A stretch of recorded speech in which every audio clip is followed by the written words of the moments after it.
Bismillahirrahmanirrahim. Azırkı bugünkü sabak murabaha tavliya. باب المرابحة والتولية. Ava. Bu sodalarda bayil amana deb aytiladi. Amanat sodası deb aytiladi. Nega amanat sodası? Sebebi qancha payda ko'rilib atgani aniq bo'lishi kerak, je payda ko'rilmay atganidan aniq bo'lishi kerak. Amanat. Bu qudim ele men sizga aytamga, kebirki soda qilib atgan misol telefonga yaqin narsalarni, telefonga o'xshab aksessuarlarni olganda через Ali orqali olasiz, to'g'rimi? Nega Aliga ishonasizlar? Omonatchil bola debchi. Ishonasiz, bu sizga payda ko'rmaydi. Je ko'rsadan aytadi. Men saga o'shuncha payda ko'rib sotibman deydi-da. Siz aldanib qolmayin, adashib qolmayin deb esidan bunday so'raysizda, bunday aytganlarcha, qancha ustiga qo'yib sotib o'tasiz desa, al aytadi, men saga shuncha payda ko'rib sotib o'taman desa, bu bayul murobaha, bu amonat sodasi deb aytiladi o'shanda. Agarda esi sizga ochiq aytib aytsa, men saga ustiga buncha foiz qo'shib sotib o'taman degan bo'lsa, je bo'lsa men saga taqir qo'shmay sotib o'taman degan bo'lsa, je bo'lsa men o'zimni ziyonima sotib o'taman degan bo'lsa, demak shularning barlig'i bayul amana deb aytiladi. Murobaha, tavliya, vadaiya deb bo'linadi. Shunday tushunibdimi? To'rtinchi turi da bor. Ishrok, sharika deb qo'yadi. Shular, hozir men Dastan Sharshayev degan bayisdan esa Facebookdan ko'rib qoldim. Buna biz ko'rgan murobahalar taqir bo'lmaydi. Birida shariatning prinsiplariga to'g'ri kelmaydi. Biz o'shunday banka baylavasdan Xudoyning roziligi uchun shunday amonat sodasini tuzib o'tamiz deydi-da. Al qanday emi ko'ramiz negizi, tuzilsin ko'ramiz. Действительно shol o'zi aytganday bo'lmaydi. Sebebi bari paydaga quriladi-da negizi, hech bir sodagar paydasiz qiymildamaydi. Fakat bunday payda ko'rmayman, hech narsa qilmayman, Xudoy uchun shunday bir sistemani chiqarib qo'yganlar yo'q-da, hech fakat bu faktda bo'laylik. Agar bo'lib qolsa yaxshi. Emi ko'ramiz sistemasini qanday ekan. Buna bankdagi menen o'zining sistemasi qanday ayirmalanadi ekan. Bo'lganda menga hozir bayul amana deb atadi-da. Amonat bağı debchi. Ani bilmaganlar, bu sodan жаңы turi o'xshab aytaydi-da. Biroq bu amonat emas, buni murobaha deb aytiladi. Murobaha bu bayul amananing bir bo'ligi. Bayul amananing ichida bir qancha turi bor. Meyli qo'ldan kelsa tavliya menen. Qo'ldan keladi tavliya menen. O'zing olgan bag'ga qayra sotish. Agar aqcham ko'p, o'zim olgan bag'ga qayra sotam desang, o'shida aniq sana so'g'ib bor. Ana jon qo'shib sotam desang, ani murobaha deb aytamiz. Tavliya deb aytamiz. Je olsa emi, bayul amana deb aytamiz. Давайте boshladik. شروعا في بيان الثمن بعد بيان المثمن ديت. Musamman bo'lsa musman degan bog'langan buyum, mabi.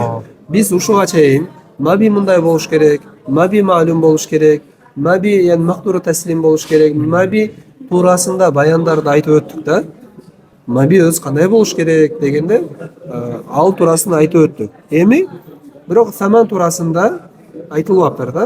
To'g'rayim, bayaqa biz boshqa taqala turamiz, samandan aytilgan. Prosta qaysi jag'idan aytilgan emas, saman ma'lum bo'lish kerak degan jag'idan emi kirishamiz.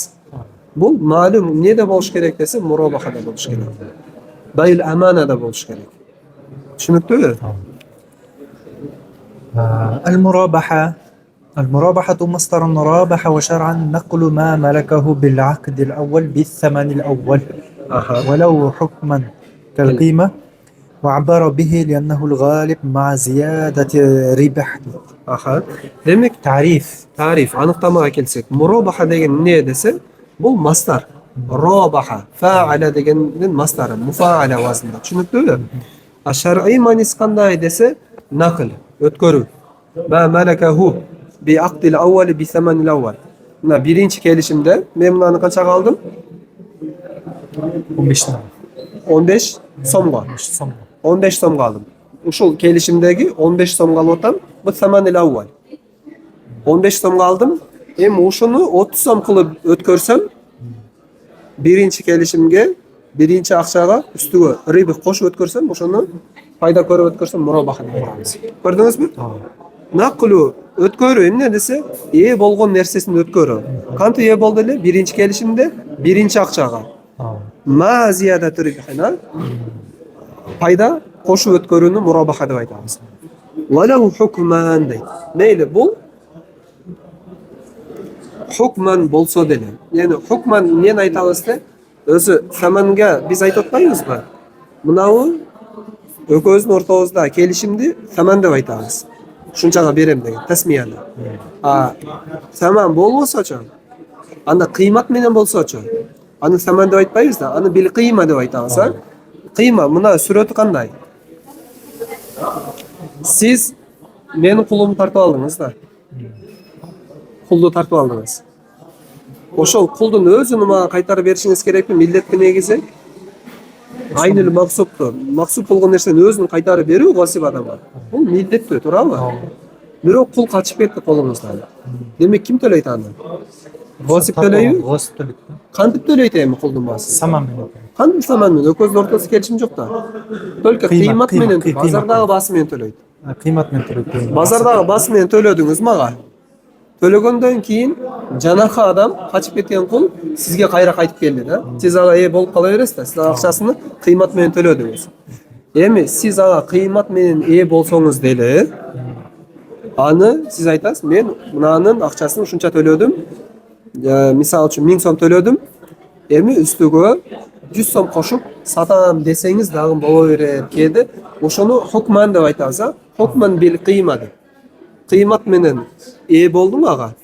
Ошону сен башка бирөөгө сатсаң болот. Ушул сүрөттө дагы үстүгө кошуп сатсаң, муну дагы мурабаха деп айта беребиз деп атат, Ва аббаро бихи би саманил аввал деп айтып атпайбы? Неге бул жерде би саманил аввал же болсо би саманил аввал деп эле би кыйма деп айтпады? Анткени саман менен соода болуп хуале галиб. Эң көп колдонулган саман менен. Ошондуктан Демек, мурабаха деген түшүнүк ушул эле. Мурабаха дегенде баягы, мында башка дагы нелерди түшүнүштүн кажети жок. Биз айтып атпайбызбы? Кокус акчасын төлөй албай калсам эмне болот? Ал башка тема. Ал любой учурда не только сен мурабаха менен аласың. Кредит менен алып деле, же болсо андан башка жол менен деле алып, сен акчаңды өндүрө албайсың. Эмне кыласың? Сотко кайрыласың, сот аны чечет. Муфлис болгон абалды өткөнбүз го. Эгерде муфлис болуп калса, буюм алды, бирок кайтара албай калды, башка болду. Ал учурда соттук процесске өтүп кетесиң. Ал любой адамдын башына түшүп калышы мүмкүн. Ойлор чогултуңуз, шейхим, ойлор чогултуңуз. والتولية مصدر ولا غيره ديت جعله وليا وشرعا نقل ما ملكه بالعقد الأول بالثمن الأول ولو حكما كما مر من غير زيادة ربح ولا نقصان. جغوردا مع زيادة ربح وصل تولية من غير زيادة. من غير زيادة ربح ولا نقصان. Дегени демек өзү канча калган болсо, ошол баада сатат. Андан кемитпестен туруп, ага кошпостон туруп. Эгерде аны кемиткен болсоң, аны тавлия деп айтпайбыз. Аны не деп айтат экенбиз? Мурабаха. Кемиткен болсоң, нуксон кылсаң. Нуксон кылса вадайя деп. Вадайя. Түшүнүктүү, бул китептерде келбейт, бул эмеде келбейт. Шарх китептерде келет, Зияда кылса мурабаха. Өзүн басына берсең, өзүн басына тавлия. Кемити берсең, кемит койсо вадайя. Вадайя деп айтабыз. Демек мына мурабахадан тавлияны айтабыз, мастар экен, бул ненсе валла гайраху. Башка адам вали кылды деген да. Ушул ишти аткарып кой, вакил кылып тапшырды деген. Ошаран деген эмне десе? Биринчи келишимдеги биринчи акчага кошпостон туруп, башка бирөөгө өткөрүп берүүнү айтабыз. Мейли хукман болсо да, хукман жогоруда өт да. Хукман деген кандай? Мен жанакы эле сүрөт. Мен мына кул качып кетти эле. Мен айтам да, бул кулду мен өз бирөөдөн гасып кылып алганмын. Кайтарып берейин десем, кул качып кетти. Анан айла жок, мен анын акчасын бердим. Базардагы баасын бердим. Эми ушул базарда берген баам 1000 сом болду. Ошол 1000 сом берди, аны сен ала бер. Демек бул эмне? Тавлия. Жо 1000 сом эмес, 800 сом берип ал десемчи, бул эмне болот? Вадайя. Түшүнүктүү? Ушул жалпылай сооданын түрүн не деп айтат экенбиз? Мурабаха ва тавлия. Жо ушулар жалпылай баарын бириктиргенде Мурабаха. жок, мурабаха эмес. Байул амана деп айтат. Байул амана, айба. Баардыгын бириктирип байул амана деп коет. Неге аманат содасы дейбиз? Анткени ошол баасын ачык айтып, ачык айткан, кыянат кылбастан. ولا تصح المرابحة ولا التولية حتى يكون العوض مما له مثل لأنه إذا لم يكن له مثل فلو ملكه بالقيمة وهي مجهولة. Эми караңыз. Siz mınanычы планшетте. Планшет. Азыр мурабаха жол менен сата албайсыз. Же сата аласызбы? Сата албайсыз. Неге сата албайсыз? Водай алып сатасың да. Жок. Вадыя эмес, таулия кылып алып сата албайсыз. Мурабаха кылып алып сата албайсыз. Неге? Неге ошол? Бул муну кантип ээ болдуңуз буга? Буну ээ болгондо алмаштырып башмаш. Алмаштырдыңыз. Мунун барабарында иват эмне эле? Айвадындагы ал ошол неме болчу да. Өзүнө окшогон неме болчу. Навия болчу. Ивады компьютер. Evet, компьютер болчу. Ал мисли нерсеби же кыймыйбы? Ал кыймый нерсе болчу. Кыймый да. Эми кантип сиз мынаны мурабаха менен кантип сатасыз? Демек мисили болбосо демек мурабаха. Мисили жок да анын. Мисили жок. Эгерде буну сиз муну 200 сомго алганыңызда, үстүгө 10 сом кошуп койсоңуз боло беле? Шарты мисил деп атпайбы? Мынанын барабарында эмне болуш керек экен? Мисил болчу. Мисли нерсе болуш Мисли керек. нерсе болчу. Ошол Мисли. десе мурабаха болот. Ушул нерсени мурабаха деп атат. Себеби компьютердун азыр мени элестетим. Компьютердун баасы канча? Кыймасы. Белгисиз да. Бир жерде 200 сом, бир жерде 250. Демек ушул жагынан мажхул. Кыйматы мажхул. Мынабы бул мурабахада мындай курчок алып кое турган, түшүнүп ала турган тема. Ушул нерсечи. Түшүнүктүү? Дагы эме кылам. Биз мурабаха деп атабыз да. Азыр Адылбектен ошо компьютерди мен алсам. Ошол компьютерди берем. Мынаны бересиз десем. Экөөбүздүн садабыз эмне болуп калат? Кандайча? Мен компьютерди Адылбектен сатып алдым да. Сатып алдым дагы. Эми мынанын ордуна мен ошол компьютерди берейин десем. Анда булар Бул соданы эмне деп коебуз буну? Буну Таулия деп айтабыз. Себеби мынанын барабарында баягы компьютер болгон да. Таулия. Өзү. Бирок ошол компьютерди алам, ордуга мына дагы бир китеп кошуп берем, мынаны бериңиз десем, мурабаха. Бул мурабаха болот. Эгер ошол компьютерди алам, Мен акча алып берем. кошуп берем десеңизчи, Анда вадая болот. Түшүнүктүү? Ошол буюмдун өзүнө берсе болот. Бирок ошол буюмдун өзү менен мурабаха жүрөт. Негизи. Бирок мынаны сиз андан бөлөк нерсеге мурабаха кылып сата албайсыз. Буну таулия кылып сата албайсыз. Буну вадая кылып сата албайсыз. Себеби мунун барабарына сиз алган мынаны эмнеге алдыңыз? Ал мисли эмес нерсе болчу. Мына ошону айтат. Вала тасихул мурабахату вала таулияту хатта якуна риват. Мурабахадагы, таулиядагы сода келишим туура болбойт. Эгерде али иват мына буюмду бар мимма лаху мисли. Мына буюмдун барабарындагы ивады мисли нерсе болбосо деп атат. Лианнаху иза лам якун лаху мисл. Эгерде ивадынча мисли болбосо, фалау малакаху ага болдуңуз да мына буюмгача. Болсоңуз малакаху бил кыйма. Кыймат менен болот. Сиз наркынын баасы канча? Ошонун барабарындагы мен болот да. Кыйматтын баасы канча? Бул мачхул. Мен билбейм анын баасын. Мисал, мынаны бир койго алмаштырып берсеңиз. Эми карайсыз бирөөгө мына мурабахага сатам десеңиз, кантип сиз койдун баасын өлчөйсүз? Мачхул да болчу. Түшүнүктүү? ولو كان المشتري باعه مرابحة ممن يملك ذلك البدل وقد باعه بربح درهم أو بشيء من المكيل موصوف جاز لأنه يقدر على الوفاء بما التزم. Мен азыркы айткан сүрөт. Мына сүрөттүн биринчи дагын кайталайын. Ошондо түшүнүктүү болуш үчүн. Мынаны сиз кимге алмаштырдыңыз? Адылбекке. Мен Адылбектен сатып алдым. Мынанын эмес, кыйматтыныча баягы сатып алдым. Эми мен сизге келдим. Азырат мынабы баягы бадалга мен болуп турам да. Сиздин компьютериңизгачы кең экөөнү бири-бириге алмаштырайлы десем, эгер акча кошпой алмаштырып берсеңиз, бул тавлия болот. Эгер үстүгө мен китеп кошуп берем, же болбосо мурабаха. Акча кошуп берем десем, мурабаха болот. Ушундай кылса болот деп. Мынабы азыркы ибара мына биз айткан сүрөт. Ушул сүрөт. Мына айтат, "Валау кана аль-муштари باعه مرابحة ممن يملك ذلك البدل وقد باعه بربح درهم أو بشيء من الماكيل موصوف جازا لأنه يقدر على الوفاء بما التزم به. Siz müşterisiz de. Siz bunları Adilbek'ten niye kıldınız? Satı aldınız. Müşteri. Ba'ahu. Siz o şunu satı atas. Ba'ahu. Bunları sattınız. Kan sattınız. Murabahaga sattınız. Kimge? Mimman. Mağa sattınız. Yemliku zalikel badal. O bunların orduga bergen nerseniz badal var mı? Oşoğu men ekemін de. Oşoğu oşal adamga sattınız. Oşonun barabarınaçı. Vaqad ba'ahu. Mağa sattınız ana. Bir dirham. Bir dirham koşup. Bunları sattınız. Bir dirham koşup. Kompütürü mağa veresin. Üstüge bir dirham koşup veresin. Je olsa makil mavzundu nerseden birden bir koşup veresin desem ne eken soda? Jaiz eken. Nege? Liannahu yaqdiru alal wafa. Айтылган шартка вафа аткарууга кудуреттүү, өзүгө илтизам кылган нерсени аткарууга кудуреттүү болгондуктан.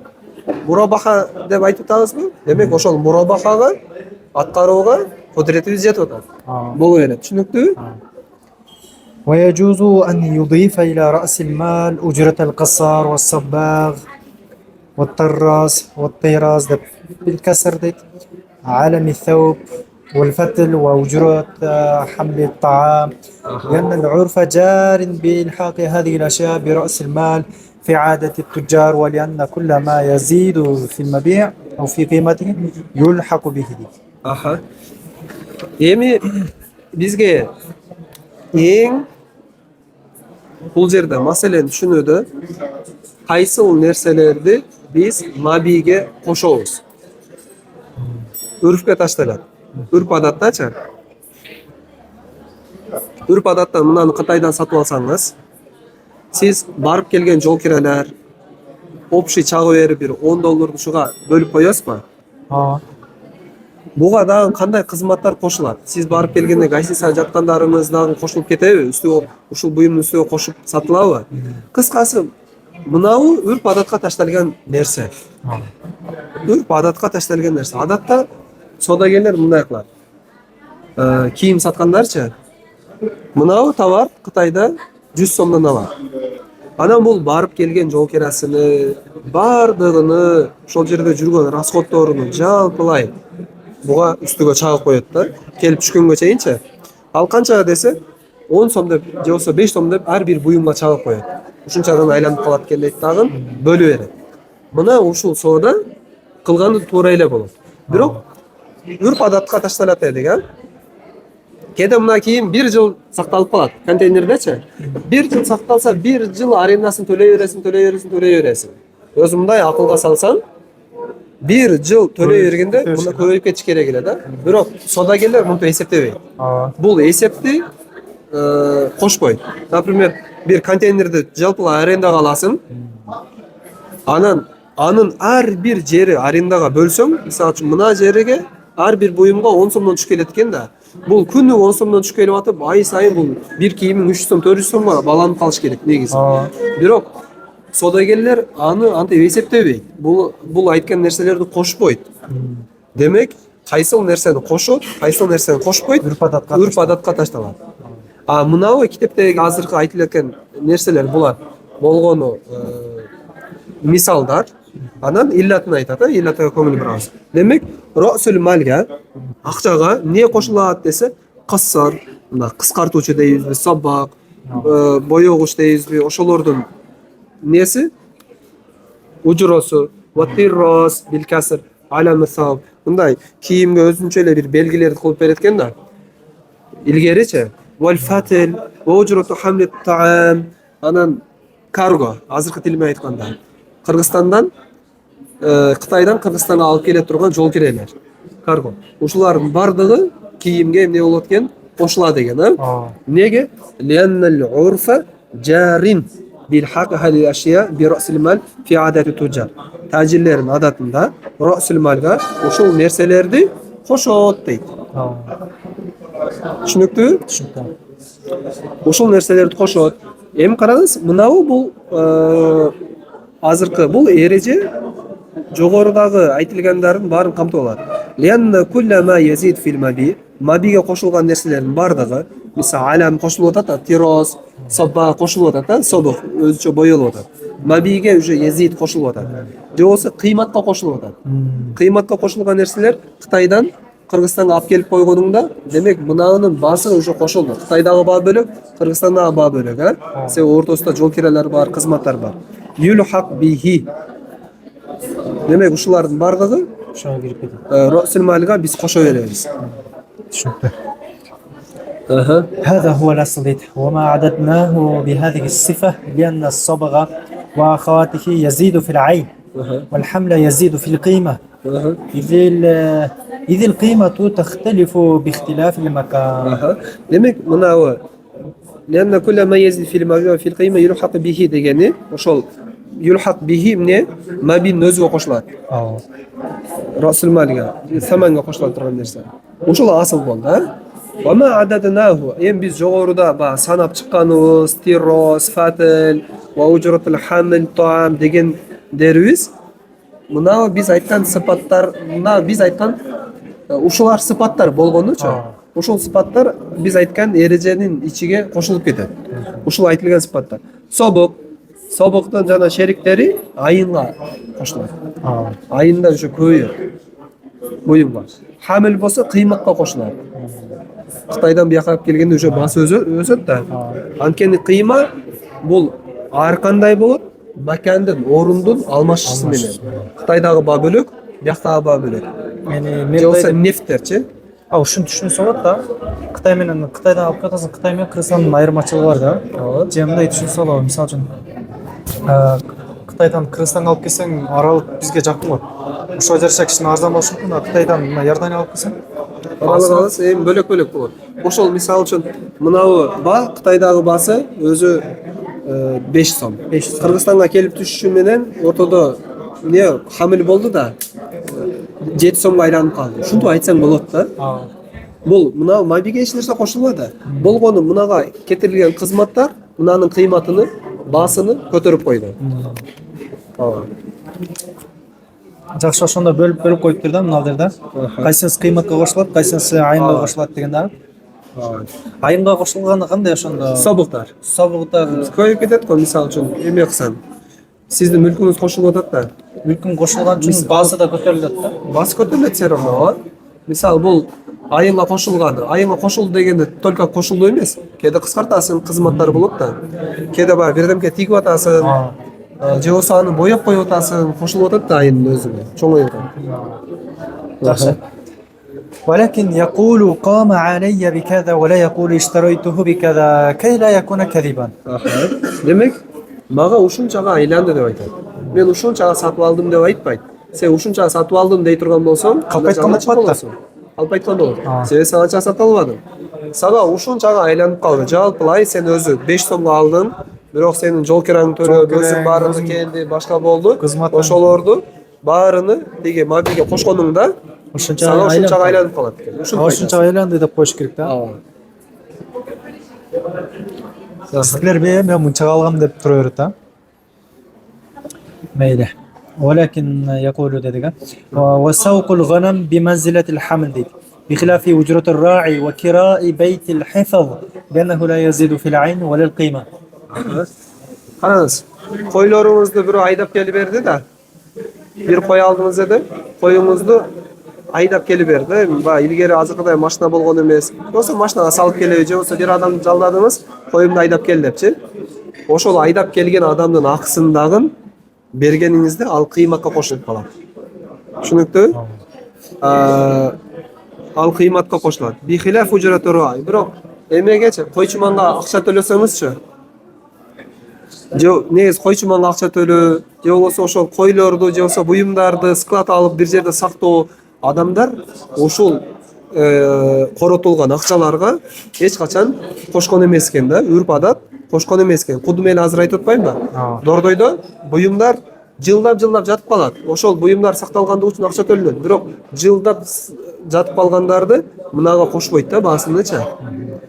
Үрп адатта каралган эмес. Ошол сыяктуу эле Үрп адатта койчуман койду караса, ошол карагандыгы үчүн ай сайын биз буга мынча берип атабыз, ошол берген сайын мынанын баасы көтөрүлүп кетип атат деп каралган эмес. Алар кошулбайт дейт, Неге? Анткени бул койчумандын караганы же болбосо койчуман карагандыгын өзүн айтабыз. Же болбосо бир үйдө сакталгандыгы бул айынга дагы кошулбайт. Айын чоңоюп кетпейт, айынга бирден кыймат дагы баасы көтөрүлүп кетпейт. Койчуманга өзүнүн Ужурасы адатта ал нерселер үрп адатта каралган эмес. Болбосо элестетсеңиз, эгерде биз ошону койчумандын эмесин карасак, айдап келген башкасын ар бир эмеге эле карай берсең, негизи ар бир коюга бөлүп эле карай берсең, кээ бирки кою мисалы үчүн 10 жыл карап коюшу мүмкүн да. Ол 10 жылдан бери каралган кою өзүнүн баасынан кымбат болуп кетиши мүмкүн да. Туура эле. فإن اطلع المشتري على خيانة في المرابحة بإقرار البائع أو برهان أو نقول فهو أي المشتري بالخيار عند أبي حنيفة إن شاء أخذه بجميع الثمن وإن شاء فسخ لفوات الرضا. Sonunda. Biz bul sodanın türünü bayıl amana деп ayttık ha. Amanat balı депчи, sodası деп. Эми мурабахада кыянаттыкты билип калдыңыз. Мен айттым, мына буюм өзүм 70 сомго алдым да. Алганым анык туурабы 70 сомго. Чогуу барып алдык да. Бирок мен ошону 80 сомго алдым. Эми мен сизге 90 сомго сатам, болгону 10 сом эле пайда көрүп сатам деп сизге сода кылдым. А сиз бирөөдөн угуп алдыңыз, жок буну 80ге эмес, Сулейман. Бул 70 сом экенин деп угуп калдыңыз да. Демек кыянаттыкты билип калдыңыз. Эми ушул сүрөттө кандай болот десе, Абу Ханифа айтат, ыктыяр берилет дейт. Баягы кемитеби, кемитпейби дегенде Абу Ханифа айтат, ыктыяр берилет. Кааласаңыз аласыз, кааласаңыз албайсыз. Неге десе, себеби дейт. Экөөбүздүн ортобузда келишим бул мурабаха болуп атат дейт. Мына айтылып аткан келишим мурабахадан башка нерсеге өтүп кеткен жери жок. Бу тавлия болуп калган жери жок, же болбосо вадайя болуп калган жери жок. Мурабаха бойдон эле турат. Болгону ошол жерде кичине бир сыпат турат. Сизге жакпаган сыпат турат. Кааласаңыз ошол сыпаты менен толук акчага алыңыз, кааласаңыз таштап коюңуз, ушул жагынан ыктыяр берилет деп Абу Ханифанын ою. Анан имам Мухаммадтын ою ушул маселеде. Канча кыянат кылган болсо, ошол кыянаттык 10 сом кыянат болуп атат да. 10 сомду кемитет дейт.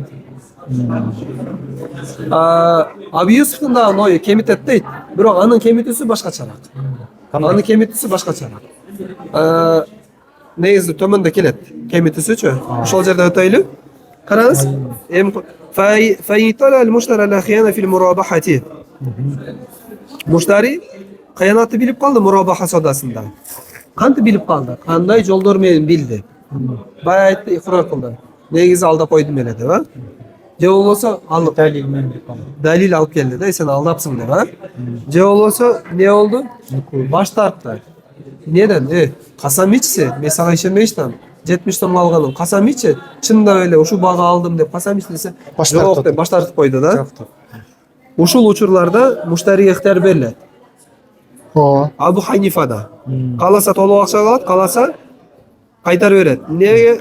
Толук ыраазычылык жок болгондугу үчүн, кеттик. Мурабаха бүттүк, وإن اطلع على خيانة في التولية أسقطها المشتري من الثمن عند أبي حنيفة أيضا لأنه لو لم يحط في التولية لا تبقى توليته لأنه يزيد على الثمن الأول فيتغير التصرف فيتعين الحط دي. Эми айтат, мынау сүрөттө азыркы ибарада Абу Ханифадан, сахабайлардан бирдей карайт. Ихтилаф жок. Мына сүрөттө. Ва итала ала хияна фи таулия. Мурабахада ихтилаф бар. Таулиядача ихтилаф жок. Бардыгы бирдей карайт. Муштари кыянатты билип калган болсо, демек муштариден саманды эмне кылат? Муштари саманды түшүрүп алат. Канча кыянатты билдиң? Мисалы, айтып атам 70 сомго алдым. Мен 80 сомго алдым деп, мына 80 өткөрүп атсам, на самом деле бул 70ге алганмын да. Demek 10 сомду siz сатып алган адам катары менден кайтарып аласыз. Кыянат кылыпсың депчи. Тавлияда, Тавлия содасында. İttifakul ulema. Inde Abi Hanife aydan деп атат. Неге? Эми Абу Ханифанын талили бар. Жогорудагы Тавлия мурабахада түшүрбөдүм. Хат деген, сакт деген да. Жогорудагы Тавлия мурабахада түшүрбөдүм. Неге Тавлияда түшүрүп атасың? Мурабахада кааласаң каалабасаң алба деп тахир бердиң. А мынада болсо тахир жок эле, хат кыл, искат кыл, түшүрүү деп атасың. Деп Абу Ханифанын экөөнүн эки содан айырмасын айтат. Ляннаху лау муштариче лам яхитта фи тавлия. Тавлияда түшүртпөсө, анда бул тавлия болуп калбайт. Мына сода бул келишим тавлия деп айтылбайт. Буну мурабаха болуп калат. Мурабаха болуп калат. Демек, экөөбүз келишим тавлияга болгондо, сиз тавлияга түшүргөнгө уруксат бар. А жогорудачы мурабаха болчу, ал мурабаха бойдон эле турат. Мурабаха деген келишимден башка келишим өтүп кеткен жери жок. Бирок мына содада тавлия деген келишимден мурабаха деген келишимге өтүп кетти да кыянаттык менен. Кыянаттык менен мурабаха деген тавлиядан келишимден кыянат түрдө мурабаха деген келишимге өтүп кетти. Демек кайрадан тавлияга түшүрсө болот деп атат. Тавлияга түшүрүш керек деп атат.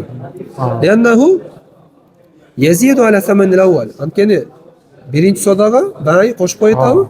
Кошпогон. Фа кошпогон болсо ятагай тасарруф. Демек бул тасарруф өзгөрүлүп кетти. Мурабаха деген тасарруф, тавлия деген тасарруф мурабаха өткөрүп кетти. Демек кайрадан кайтыш керек да. Фа ятаянул хат. Демек бул жерде эмне дайындалып атат? Түшүрүү. Искот кылдырыш керек.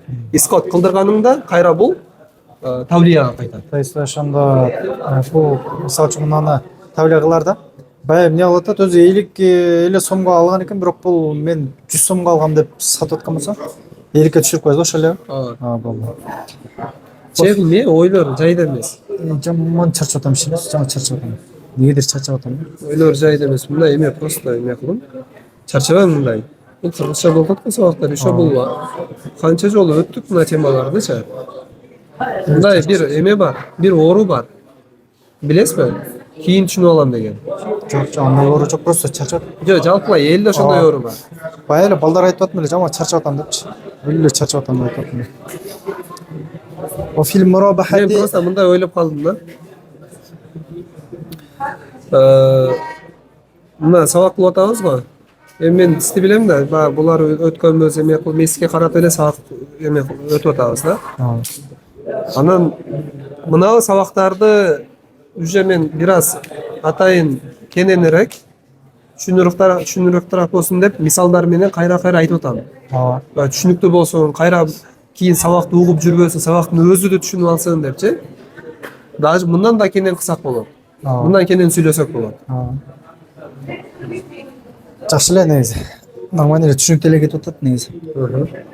وفي المرابحة لو لم يحط تبقى مرابحة وإن كان يتفاوت الربح فلا يتغير التصرف فيمكن القول بالتخيير دي.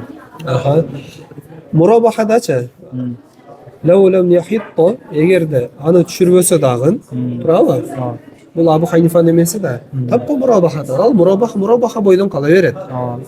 وإن كان يتفاوت الربح, мейли рибихта айырмасы болсо дагы, себеби бул жалганчылык менен айырма болуп атат да. 70ке алган буюмуну өзүм 80ге алып, мына сага 100ге өткөрүп атам деп атат да. Эми 10 сомго айырма болуп атат. Айырма болсо дагы бул мурабаха бойдон калып атат, келишим бойдон калып атат деп атат. Фала ятагайр тасарруф, бул жерде жасаган иши эч кандай мурабахадан тавлияга өтүп кетип аткан жери жок. Тасарруф өзгөрүлүп кетпеди деп атат. Фамканал кол, демек не деген бизге мүмкүн болот эле? Тахир.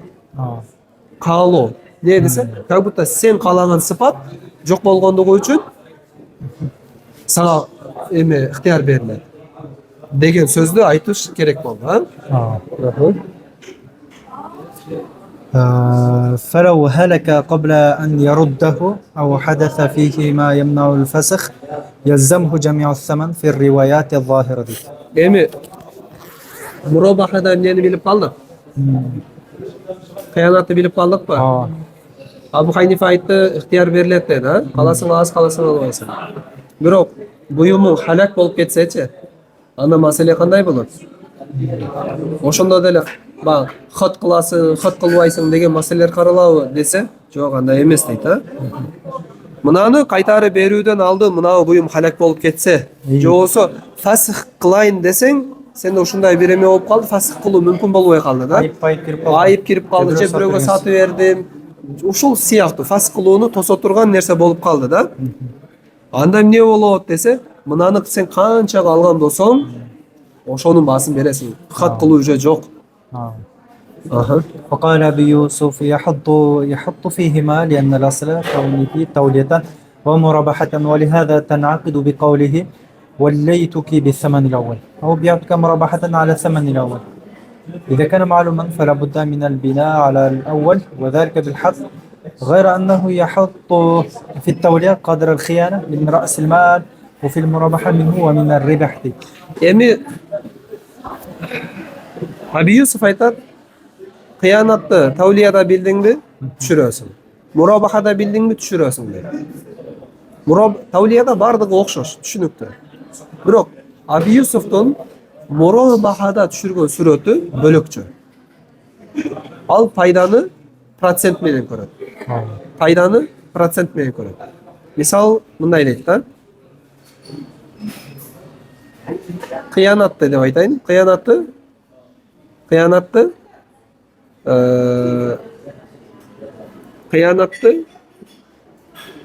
Канча кыянат болсо ошону түшүрөт. ошону процент менен көрөт. Кантип эме болот? Мына буюм төмөндө келген да. Мынаны мен өзү 800 сомго алганмын. Ана мен сизге айттым, мен 1000 сомго алганмын дедим дагы. 1000 сомго алганмын дедим дагы.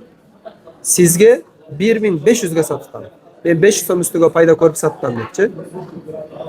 Кыянат канчада болуп атат негизи? 200 сомдабы? 200 сом кыянат болуп атат, а? Сен өзү буну 1000 сомго алган эмессиң. Сен буну 800 сомго алгансың. Мынабы 1000 сом 800 сом. Мына 200 сом бул кыянат болуп атат. Ушул 200 сомдун өзүн эле кемитип коебузбу десең, жок дейт. Ошол 200 сом дейт. 10 дегениң дейт да. 10дун эмеси, 10дун канча пайызы эме болот? 10дун канча пайызы 200 болот. Же болсо 2 болот. Мисалы хумус дейли, туурабы? 10дун 2 пайызы мындай бул жакта 10 турса, анын 2 сому хумусу болот да. Туурабы? Демек сен Росилмалдан мына 200 сомду хумусту минус кыласың, анан рибихтан дагы ошол хумусту минус кыласың. Рибихтан дагы хумус минус болот. Ошондо 15ке сатсак, мынаны 1,5 миңге саттым. Анын 200 сому жакшылап оңуз. 200 сому кыянат болду, а? Демек 1000 сомдун 200 сом бул хумус. Ошол хумусту 5тен бирини эмеден дагы минус кыласың. Пайдадан. 500 сом пайда дедим го. Ошол 500 сом пайда дегенде хумусту минус кылсаң 100 сом чыгат. Түшүнүктүү? 100 сом эле. Жок, ошондо пайдадан 100 сом аласың. Росилмалдан 200 сом аласың. Мына буюм ошондо сизге эме болуп калат. 12 сомго айланып калат. Түшүнүктүүбү? 12 сом, 1200гө. 1200. 1200. İmam Abi Yusuf ушундай эсеп менен эсептеп атат. Ошо يحط فيه ما يكون тең түшүрөт. Азыр караңыз. وقال أبي يوسف يحط فيهما يكون тең түшүрөт деп айтат. لأن الأصل كونه تولية. ومرابحة. Себеби эме болгон да. Бул мурабаха тавлия болгон, ушундай соода. ولهذا تنعقد بقوله وليتك بالثمن الأول أو بعتك مرابحة على الثمن الأول деген сөздөр менен бул байланат. إذا كان معلوما качан белгилүү болса, саман белгилүү болса, риба. فلا بد من البناء على الأول. Демек, биринчиге кошулуш керек да. Мына сөздөр биринчи сооданын үстүгө ушунча кошуп атам же болбосо биринчиге кошпой берип атам деп, а? Wa zalika bil hat.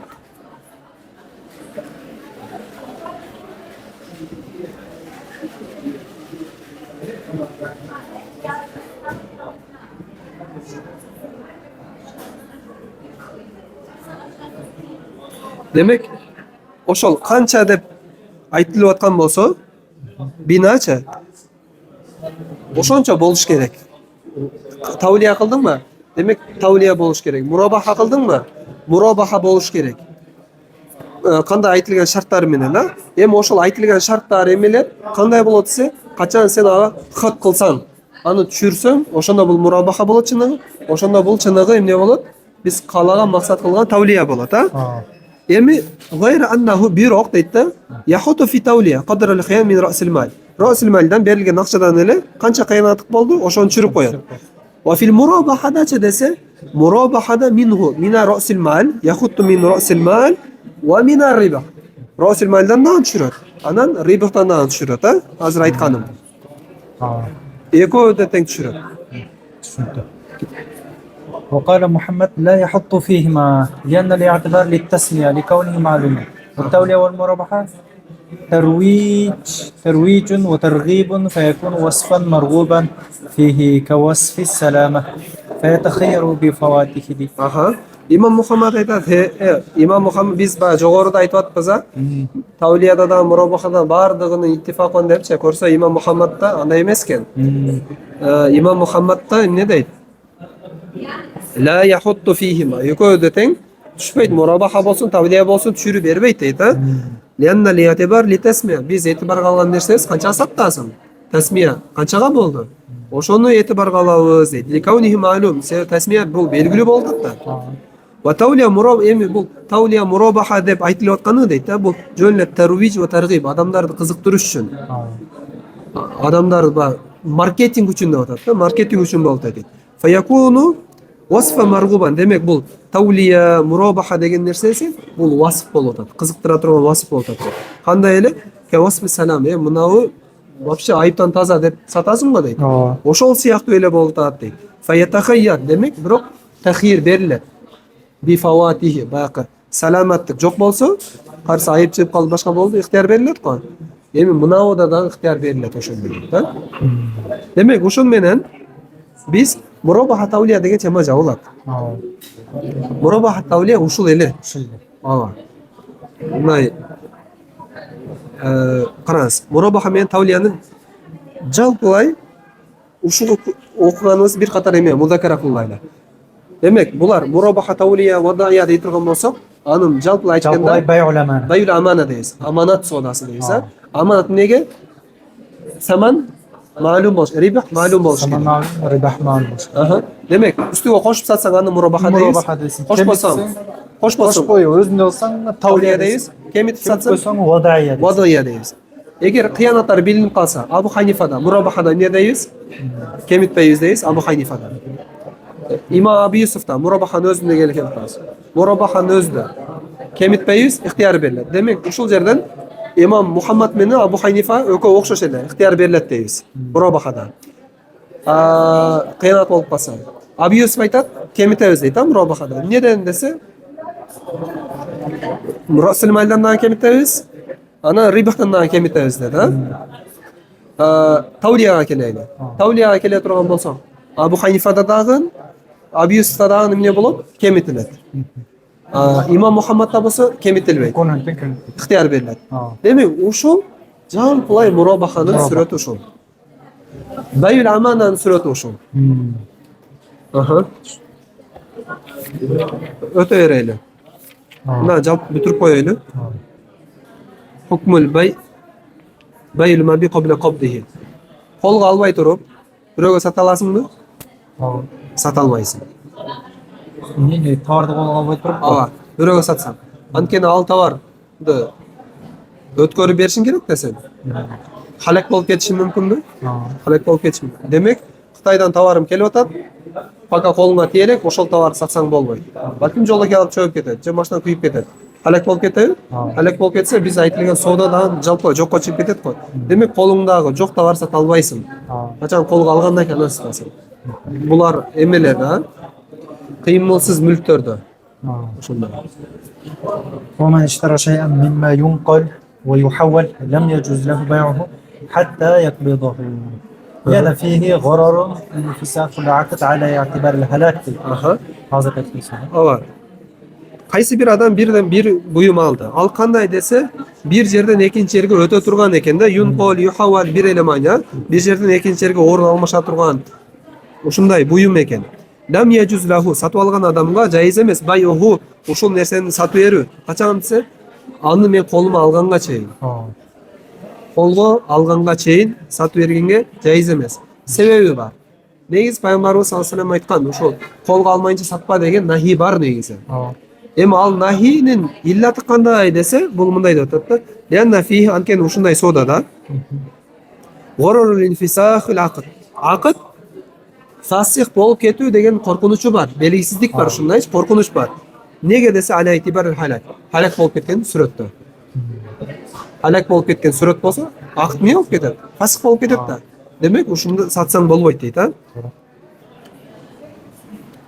ويجوز بيع العقار قبل القبض عند أبي حنيفة وأبي يوسف شيخين. Эми шейхайындар эмне дейт? Акырлар сатса боло берет дейт. Себеби акырлар кобуз кылына турган нерсе эмес дейт, а? مشروع جامع. لأن ركن البيع الصادر من أهله في محله ولا غرر فيه لأن الهلاك في العقار نادر بخلاف المنقول والغرر المنهي عنه غرر انفساخ العقد والحديث معلل في بهذا. Gördünüz mü? Nege akıрларда болот десе, анткени акыттын рүкүнү өзүнүн ээсинен чыгып атат. Алар мутаакидейндер. Балиг, акил, караса бар. Фи махаллихи, махаллын караса дагы бул маби да, бул бар нерсе болот. Вала гарару фихи. Акырларда гарар жок, коркунуч жок. Яннал фала халак фил акар нади. Акырдын халак болуп кетти дегени бул өтө эле чанда көрүнөт. Kokustan ile bayağı sil alıp gitti diyorsa la. Же согуш болуп кетти деп эсейле. Бихилаф al-manqul wal gharar al-manhi anhu. Эми манкулдарда gharar косулган нерсе эмне десе, gharar al-infisaq акыт фасих болуп кетүү коркунучу бар. Ушул себептен да wal hadithu mu'allal bi hada. Айтылган хадис колуңдагы кобуз кылбай туруп сатпа дегени ушундай коркунучу бар болгондугу үчүн деп иллаттанат дейт, а? Халак болуп кетүү коркунучу бар дегенме иллаттанат, ошондуктан сатпа деп айтылган дейт. Хидаяда.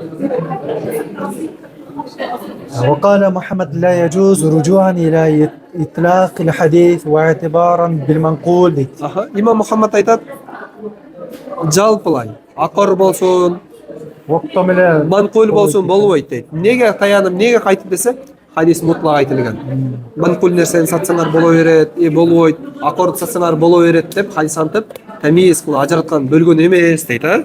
Бу айтибарон жана эмнени этибарга алып, манкулду этибарга алып, а? قال في التصحيح واختار قول الإمام من ذكر قبله ديت الكلام. ومن اشترى مكيلا مكالة أو موزونا موازنة يعني بشرط الكيل والوزن فاكتاله المشتري أو اتزنه ثم باعه مكالة أو موازنة لم يجوز للمشتري منه دي. Demek ومن اشترى مكيلا مكايلة ушул тема biraz эме. إزعاج؟ Сәл музыйжыраак. Да, эме кылсакчы. Bir adam buğday aldı. Olsa litre aldım da makil litrler. Mavzun bu buğday sudaylar, unlar bağıranda satılады. Yani bir şartı keyl vel vazn. Taqta aytqanda keyldi vaznı şart kılıp aldı ama 5 kilogram buğday же olsa 5 litr may dep şuntup şart kıldı. Faktalahu. Ana müşteri anı ne kıldı ana? Tarazama. Emi litrledi. Litrledi. Av ittesine cevasını tarazaladı. Summa ba'ahu. Anan kayra başka bir ögü mukayele muvazana kılıp satıyordu. Lam yecuz lil müşteri minhu.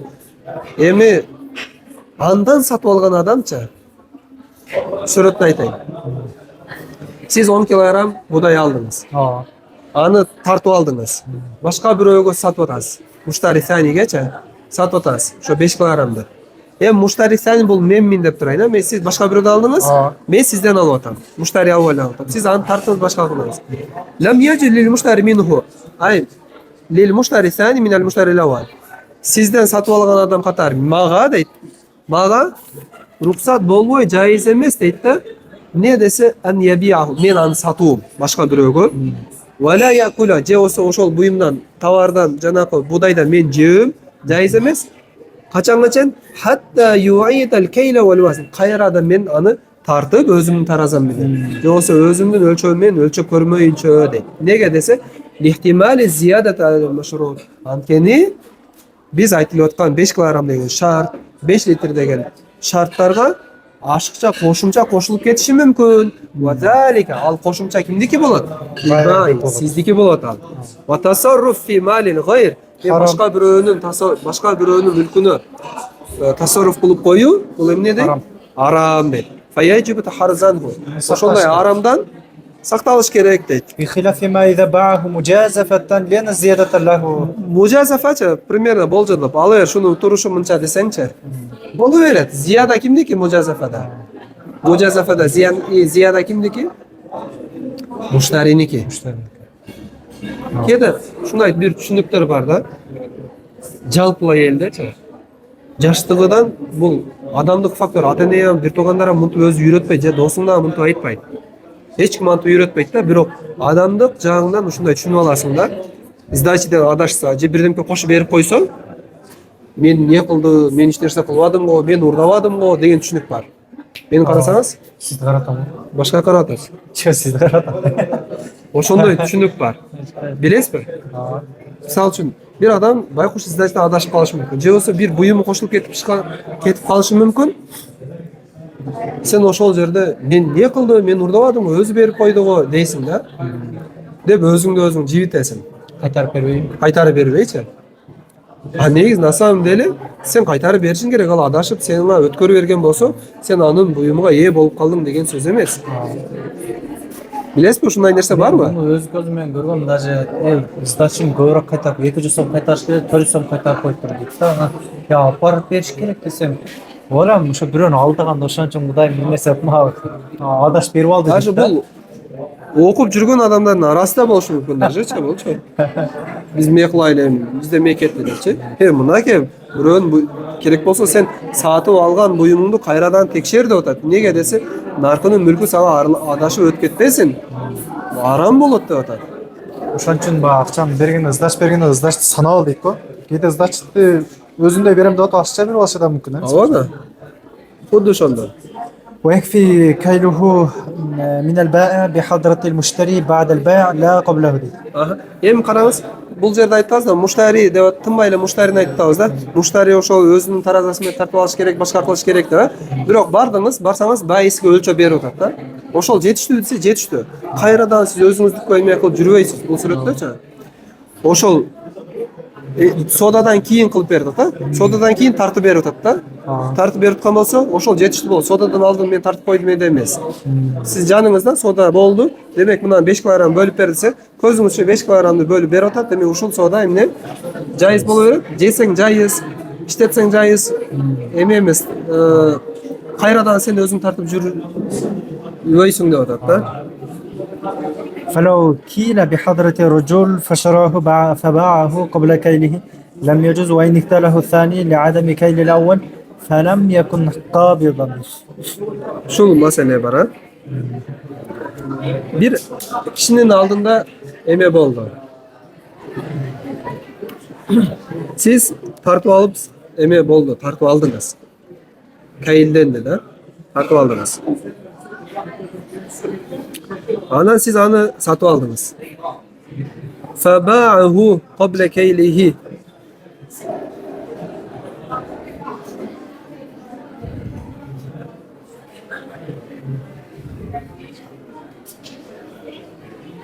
Эми караңыз.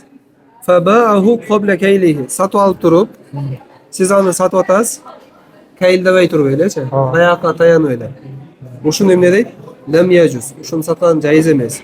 Ва иникталаху ас-сани. kiyinki mushtari özü tartып alsa dele tartsa da jaiz emes deydi. Nege dese liyadami keylil avval. Birincisi keyildabaganligi uchun. Falam yakun qabidan.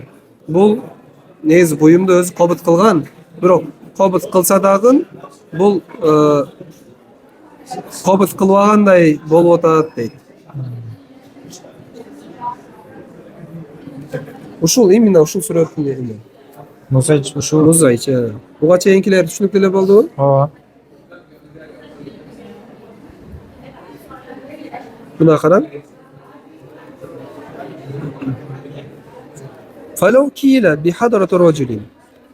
Tarazalanda bir janaqa adam aldı da. Fasharahu. Ana al adam satып aldı.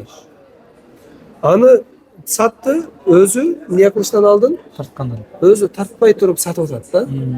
Tartpay turup satып atады. Lam yecuz. Satkanlığı caiz emes. Ve in iktalahu as-sani.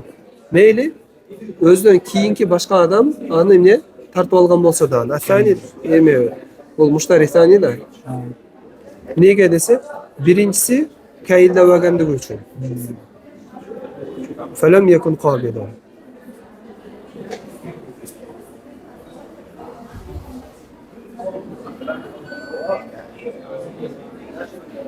Al adam qabız qılmagan.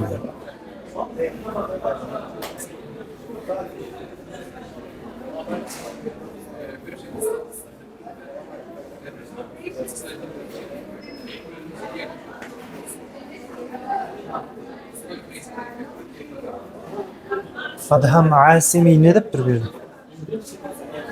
Adhana asmi neyiz al kişi Karma geçiriyor. al kişi fakih emes da. Fakih emes. Neyiz mında iptidaiga jakşı. Biroq tolluk ele emek kıla albaysın. Bardык жерде мындай оюңдагыдай чыгарып бербейт.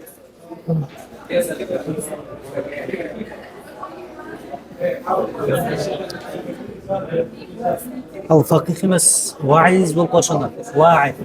Hem kандай жалпы эме бар. Мисалы кээ бир доктор салактарды, башкаларды окусаң факih да олар үчүн мындай билинет да.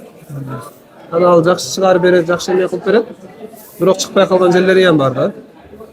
Мисалы мен кээ бир жерлерим чыкпай калат да, муталияда чыкпай калса, ошол жердин уксам анык чыкпайган болот да. Билбейм мындай. Бул öyle болду да мындай нерсечи. Эми ал киши сабабы көп биринчиденчи. Эгер өтүндө терең отуруп эме кылса чыгат деңчи. Балким ошол убактысы жетишпейттир.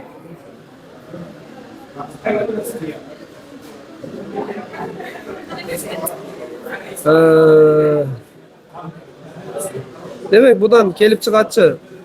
Eğer biz akırkı сүрөткө карай турган болсок, мындай түшүнүп атам да. Акыркы сүрөткө карай турган болсок, sen meyli sen özüң сатып алсаң сага жайыз, бирок бирөөгө сатканыңда кайылдап сат. Кайылдап алсаң жайыз эмес. Экинчи адам кайылдап койсо дагы. Анткени sen аны кайылдап алсаң, кудум эле сен аны кобуз кылбагандай эле болуп каласың деп атат да. Aa. Аллах алам бир эме болсо эме кылабыз го. Именно бул маселени карайбыз. والتصرف في الثمن ولو مكيلا أو موزونا قبل القبض جائز لقيام الملك وليس فيه غرر الانفساخ بالهلاك لعدم تعينها بالتعيين بخلاف المبيع وهذا في غير صرف وسلم. Караңыз, өзү акчага адатта акчалар,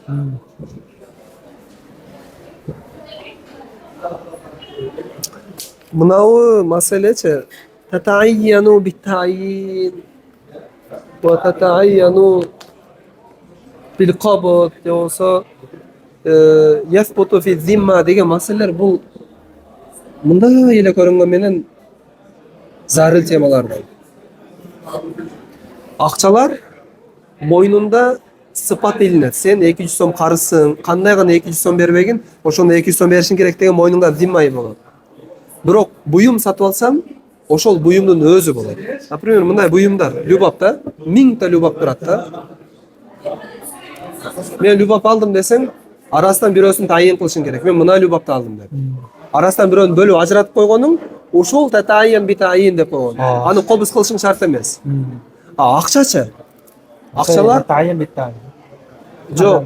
Акчалар наоборот. Акчалар зимма. 200 сом мойнуңа илинет деген эле зимма болот. Түшүнүктүүбү? Ошондой.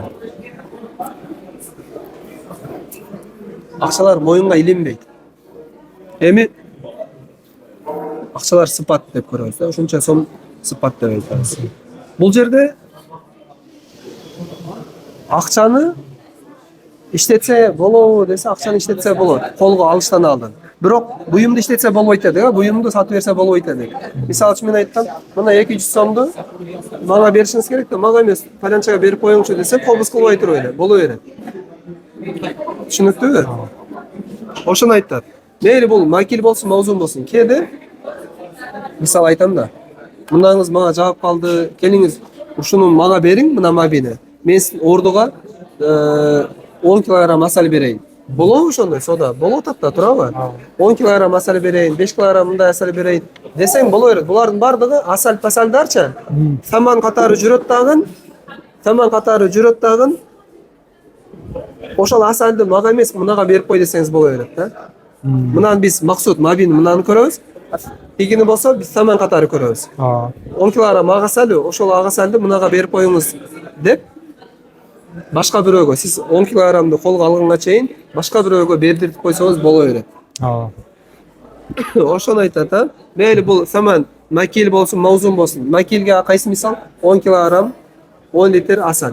Маузунга кандай? 20 килограмм буудай. Колго алып элек ошону башка бирөөгө берип кой. 20 килограмм буудайдын барабарында турат, мынабы турат. Түшүнүктүүбү? Ошол сүрөттөрдө боло берет. Жайыз. Лиқиямул милк. Милкият бар. Валайса фи гурурил инса бил харат.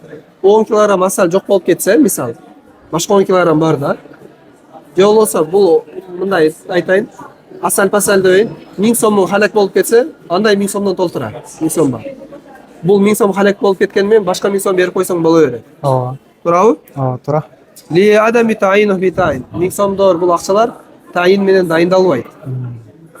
Бихилафил маби. Маби халак болуп кетсечи, анда болбойт. Ва хада фи бирок булар сарф менен саламдан бөлөк болуш керек. Сарф менен саламда колго албастан туруп өзгөртүп берсең болбойт. Колго албастан туруп паланчага берип кой десең болбойт, زيادة المشتري للثمن والبائع للمبيع ويجوز للمشتري أن يزيد البائع في الثمن ولو من غير جنسه في المجلس Tezroq bitiraylik, azlab ketdik. وبعده بشرط قبول البائع وكون المبيع قائما له. Эми кошо берүүлөр. Кемитүү кошо берүү темасына келдик. Муштариге рухсат болот, байиге саманды эмне кылуу? Кошо берүү. Ал кандай? Саман кошо экөөбүз мына 100 сомго сүйлөштүк, бирок муштариге рухсат болуп атат. Мен 110 бере берейинчи дедим да. Болот. Жайыз, Валау мин гайри жинсихи. Эгерде алмашылып аткан нерселер өзүнүн бир жинсинен болбосо. Мисалы үчүн 10 килограмм этке 10 килограмм эт да. Ана кой мен мына 11 килограмм берейин десең болбойт. Өзүнүн жинсинен болбосо деп атат да. Фи маҗлис ошол маҗлисте же болбосо маҗлистен кийин bir şartı kabul biro bayim ne yapmış gerek? Kabul alış gerek. Boldu kabul aldım ha. Ve kavnul mabi kaimen. Mabi da ne? Kolda boluş gerek. Şart. ويجوز للبائع أن يزيد في المبيع ويلزمه دفعها إن قبلها المشتري له.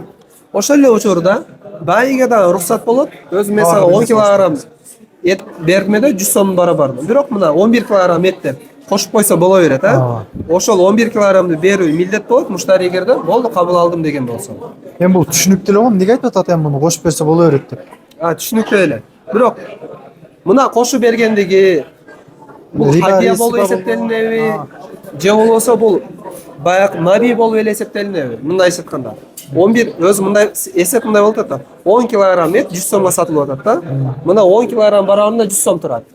Эми 11 килограмм болуп калса, мына 100 сом ушул 11 килограмм барабарында турабы? Же болбосо 10 килограмм эле барабарында туруп, мына 1 килограмм хадия болобу дегенде не деп атат? Жок дейт. 100 сом мына 11 килограмм барабарына турат. Мына 1 килограмм хадия болуп эсептелбейт. Ошону айтып бергиси келди. Мен сизди бир жерге жөнөтсөм, мага 10 килограмм ет алып келиң десемчи, барсаңыз 10 килограмм етти алдыңыз, сатып алдыңыз, анан жакшы бала экенсиз, 1 килограмм етти дагы кошуп берейинчи десе, аны чөнтөгүңүзгө салып койсоңуз болбойт, бул менин акым деп.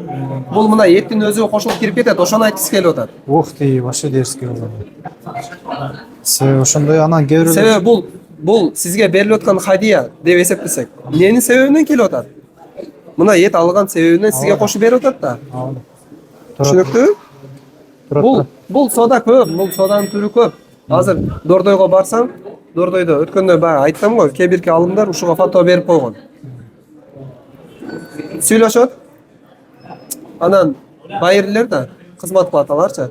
Сизге мисалы мындай товарды мага 1000 штук алып бер десем, барат дагы өз басы 100 сом экен дейт да. Анан ал жерден буюм алгандыгы үчүн ал адам сага кошуп берип атат, же башка буюмдардан кошуп берип атат, же акчасын кеметип берип атат да. Эми ошонун баарын өзүгө алып коет да. Кошуп берип аткан нерсеничи.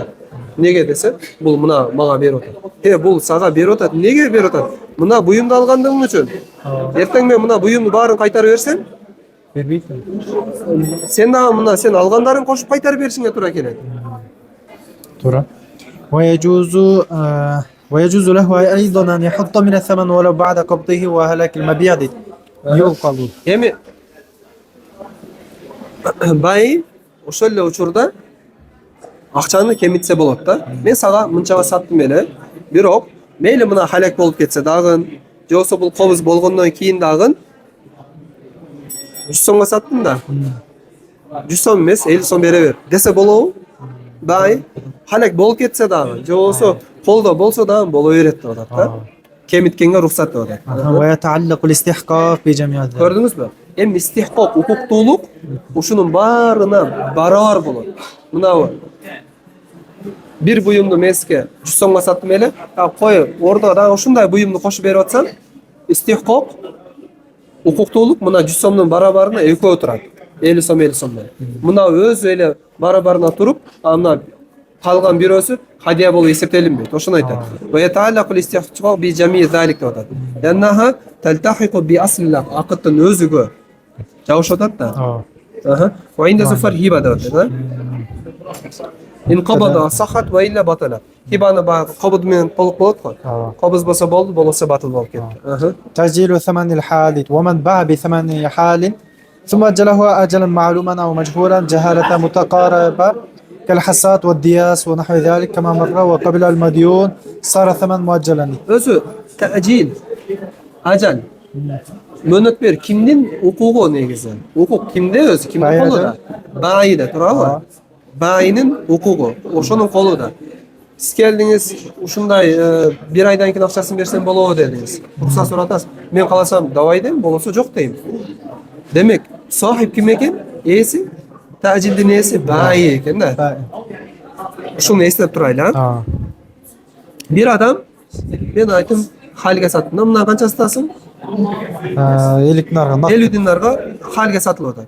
Ben aytım, summa acele hacele malum, aytım bir aydan keyin ber dedim. Bolou? Bolot. Je olsa takır berbey ele koy desen, aldağın bolou? Aldağın bolot. Majhulan, je olsa aytım, jahala majhula, mına emede bolou öğret da. Sulbul aqıtta bolsa jahala bolboyt. Sulbul aqıt, aqıttın özü de kelişim kılıp atabız. Bir kiyinçerek beresin, jahala mutakariban kısak. Oşol jahala mutakariba kelgen bolsa, taqarrurul fasad bolup dagın, al sodanın bozuş milleti bolup kalat. Bирок sulbul aqıt, aqıttın özügө biz kirgizbesek ошол şarttaça. Анда jahala mutakaribanı kılsan dagın hiç kanday emesi jok. Ziyanı jok. Sulbul aqıtta bolbosa, ошону айтат. Misal jahala mutakariba деген кандай? Yataakhar ve yataqaddam, kede bay keçiget, kede aldınırak bola turgan nerselerdi. Mutakariba. Misal üçün tüyüşüm alganda. Tüyüşüm 10 kun 15 kunga жылышы мүмкүн. Ajılar kelgende. Ajılar 5-10 kun keçigişi мүмкүн, же 5-10 kun erterak kelişi мүмкүн. Bular mutakariba dep aytabız, ha? Kel hasad ve diyas uşul siyat kema marra. Ve kabilel medyun qarzdar adam qabul aldı. Neyli keyin berendi şu malda. Sonra femen muaccelen boldu. Akçasını keyin bersen bolaverat ha. Ve in accelahu ila cehaleten fahişe. Bu fahişe bul boluşum hazır bolav je keyin bolav belgisizlikte. Kahubut rih şamal bolgonda. Şamal hazır bolav je keyin bolav belgisiz. Je olsa nuzul matar jamgır jasa dedi. Je olsa ila maysara. Kaçan mınday жақсы авалға кеп қалғаныңда дедік та жеңілдік болғанда фаттахир анда ушул тахир эмне экен батын лазим эмес васаман хал а тиги эмечи тиги тахирчи лазим ошол убакыт келмейинче мен сизден сурай албайм а мынабыдачы тахирдин өзү батыл болот дагы акча дароо милдеттүү болот والثمن حال. милдеттүү азыр сурай алат мына айтылган шарттар көзгө илинбейт деген сөз وكل دين حال كثمن البياعات وبدل المستهلكات إذا أجله صاحبه وقبل المديون صار مؤجلا لأنه حقه فله أن يؤخره تيسيرا على من عليه ديت. Demek her bir qaraza qanday qaraz dese ошо сооданын акчасы болгон же болсо бирдемкени халак кылып койдум ошонун барабарына бере турган акчалар дейт а качан анын ээси тажил кылган болсо мадиюндар кабыл кылган болсо демек бул муажжал болуп кала берет эмнеге анткени анын ээси анын акысы хакы фалаху юахируху ал кечиктирүүгө уруксат берилген тайсирон ман алейхи эмнеге жеңилдетип азыр акча чок болушу мүмкүн кийинчерээк бересиң дегендей максат кылыпчы жеңилдеп боло берет ооба ألا يرى أنه يملك إبراءه ديت مطلقا فكذا مؤقتا ولأن هذه الديون يجوز أن تثبت مؤجلة ابتداء فجزا يطرأ عليها الأجل. мындай карабайсыңбы дейт да ал ээ боло элек го мутлак эле даже бербей эле кой дегенге ээ го дейт а ошондой эле муаккат азыр бербей тур деп ибро кылуусу муаккатан азыркыга ибро кылып турусу дагы жайыз деп атат да азыр бербей эле тур кийинчерээк бересиң дегенде анткени бул карыздар дейт да себеби мынабу карыз иптидаан эле ошондой келишим түзсө болот эле го жайыз эле да ошондой эле кийин дагы анын үстүгө куруп койсо боло берет түшүнүктүүбү кийин дагы ажалды üstüne kurup koysa bolay deyt ha. بخلاف القرض. بخلاف القرض ولذلك استثناه فقال إلا القرض فإن تأجيله لا يصح لأنه إعارة. Qarız degen ne? 1000 so'm aldım, qayra 1000 so'm berdim. Şunu qarız deymiz ha. Qarızdın qarama qarşısında. Qarızды azırkı biz qarız berip turup keyin 1000 so'mdu 3 aydan keyin beresiz, 1 yıldan keyin beresiz degen uşunday tacil kılsak, uşul tacilimiz batıl bolot. Sebebi adam mildettendire albaysың да. 3 ay күтөсүң, 3 aydan keyin гана сурайсың деген нерсе жок. Анткени Qarızды любой вакытта сурай аласың. Любой вакытта. Илля al-qarta bistisna кылып атат.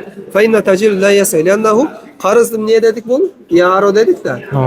Ария дедик да, туурабы? Арияда милдетти. Арияны окудук. Мисалы үчүн мынаны алып тур 2 күндөн кийин 2 күн сен күтүшүң керекпи же 3 күн? Дароо албасаң болобу? Болот. Милдет эмес да, туурабы? Сен бул табарру болуп атсаң, жакшылык болуп атат. Жакшылыкты кантип өзүңө милдет кыла аласың? Демек бул эмне экен? Бул яр василату фил иптида. Бул башыдан эле, бул башыдан эмне болот эле? Ария болуп эсептелет, да? Мынаны иштеп турар. Хатта ясуху билафтил яр, ошондуктан карт эмес, яр деген сөз менен дагы берсең боло берет. Вала ямликуху ман ла ямлик табарру. Ярону табарру кылган адам ээ болбосо яро кыла албайт. Табарруга ээ болгон адам ярого да не болот. Кел васи ва саби собилер, василер эме кыла албайт да, яро кыла албайт. Ва муавадатун карыздар аягында эмне болуп эсептелинет? Башыда яро болот, аягында болсо муавада болот. Себеби жанакы алган акчаңды кайра бербейсиң да, ал акчаны колдонуп башка акчаны бересиң, туурабы? Аягында муавада болот, башында эмне болот? Яро болот эсептелет. Шуну ария болот. Фала i'tibaru al-ibtida башыга эгер буну карыздычы ария деп көрө турган болсок, ла ялзаму тажилу фи. Арияда тажил лазимби? Жок. Лазим эмес. Кама фил иара. La jabra fi tabarrud. Tabarrudda mında kıyınçılık çok da millettendiriyor. Majburlajak. Ve ala itibar lintiha ayyagına etibar kalsak muavada kol. La yasih haydın. Muavada dağın misal için buna akçanı bereyim. Sen maga kiyinçerek dinar beresin, yoksa kiyinçerek şunday akça beresin dep sarfta. Tahir var mı sarfta? Sarf iliminde. Ha. Yoktur abi. Çok. Sen şubhat riba var. Sen nasiyası aram degen soda var mı? Ha. Ayağıda da la yas haydon. Lanahu yasir bayu darahim bi darahim. Nasiyatan dirham de dirhamga satı nasiya. Huwa riba. Al riba bol qata nasiyasi ribadır. Demek bolmuyor. Bravo. Ha. Oşol sebepten ta'jil fil qard la yasih degen oşudan. Ha. Ve hada bi khilafi ma iza awsa bir vasiyat kıldı da. Bir adam ikinci adamga vasiyat kıldı da men ölsem misal üçün menin 1000 so'm, menin baylığımdan 1000 so'm falanca adamga 1 yılgacha qarız berip turgula desen. Uşul suratda bolat. İza awsa ve yuqridu min malihi 1000 dirham fulanan. Özüm maldan 1000 dinar falancaga qarız berip turgula dedi ha. Ila sana 1 yılga. Haythu yelzamu min thuluthihi an yuqriduhu. Özü akçasının 3'ten 1'e bölünөт da. Eğer 3'ten 1'i 1000 so'mga жеткен bolsa 1000 so'mdu qarızga berip turat ha. Je bolsa 1000 so'mga жетпесе 3'ten 1'i qancha bolsa oşonu qarızga berip turat. Ve la yutalibuhu qabla al-mudda. Jamam 1 yıl kelmeyince talap kıla almaydı.